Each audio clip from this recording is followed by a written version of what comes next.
जय हिंद। मैं NP sir Neeraj, आप सभी को NP sir Neeraj YouTube channel में स्वागत है। आज जो क्लास 9th हिंदी चैप्टर 1 जिनका लेखक है शिवपूजन सहाय, पाठ का नाम है कहानी का प्लॉट। तो आज इनका परिचय जानेंगे, जीवनी पढ़ेंगे। और शिवपूजन सहाय का जन्म 1893 ईस्वी में उनवास बक्सर में हुआ था, जो बिहार में पड़ता है। तो इनका जन्म अब से पूछ दिया जाएगा तो कब कहेगा 1893 ईस्वी में। इसको अंडरलाइन करते चलिएगा। उनके बचपन का नाम भोलानाथ था। उनके बचपन का नाम क्या था बाबू? भोलानाथ था। 10वीं की परीक्षा पास करने के बाद उन्होंने बनारस की अदालत में नकल निवास की नौकरी की। उसके बाद इन्होंने 10वीं की परीक्षा पास करने के बाद इन्होंने बनारस में जाकर के इन्होंने नकल निवास की नौकरी की, यानी कि कर्मचारी जो है अदालत में, यानी जो है कर्मचारी का जो काम किए। बाद में वे हिंदी अध्यापक बन गए। उन्होंने हिंदी में अध्यापक यानी कि बन गए, पढ़ाने का भी जो है काम किए।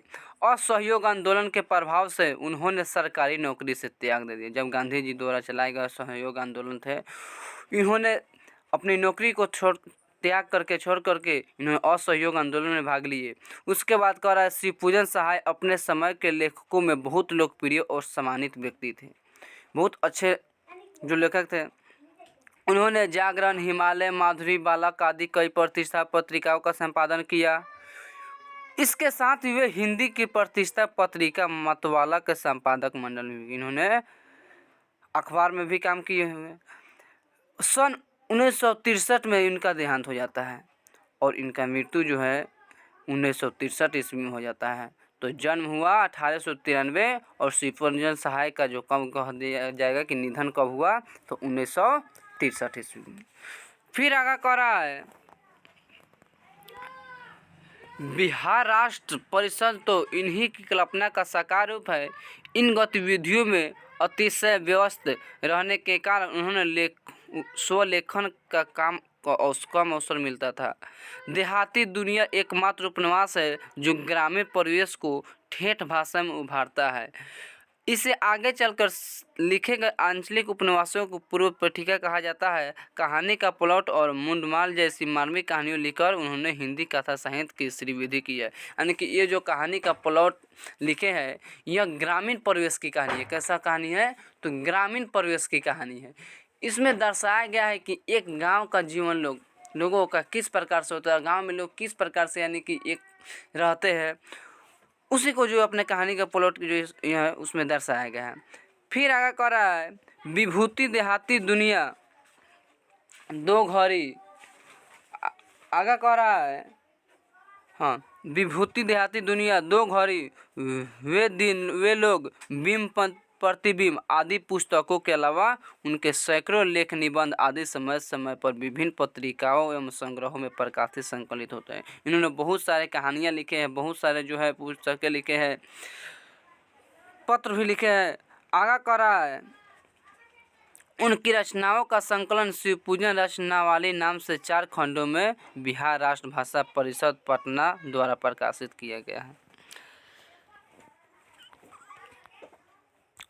उसके बाद कह रहा इस कहानी में लास्ट पैराग्राफ है कि इस कहानी में कहानीकार ने समाज में नारी का स्थान निर्धारित करने के क्रम में तिलक दहेज की निर्माण प्रथा, वृद्ध विवाह आदि की विसंगतियों का मार्मिक दस्तावेज प्रस्तुत किया है।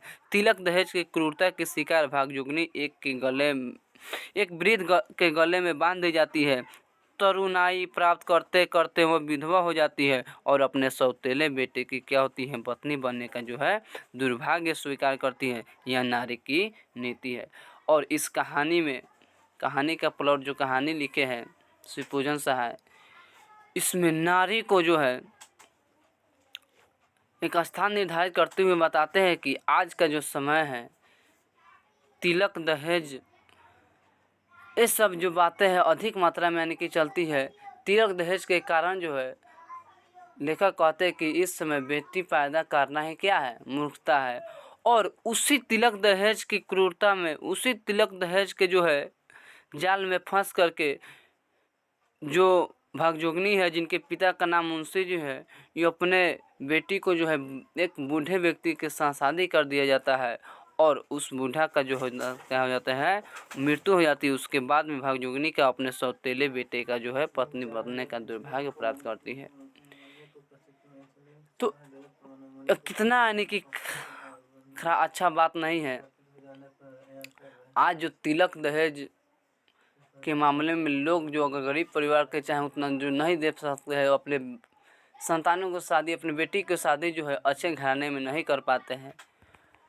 तो यह सब इसमें यानी कि जो है अपने कहानी के प्लॉट में दर्शाए गए, इसके और अधिक विस्तार रूप से जानेंगे जैसे कहानी चैप्टर चालू होता है। तो इतना ही तक ले मैं एनपी सर ने आप सभी को NP sir Neeraj YouTube channel में स्वागत है। अगर मेरे चैनल पर नए हैं तो चैनल को सब्सक्राइब कर लीजिए ताकि मैं जब भी वीडियो को अपलोड करूँ तो सबसे पहले आप तक पहुँचे। जय हिंद।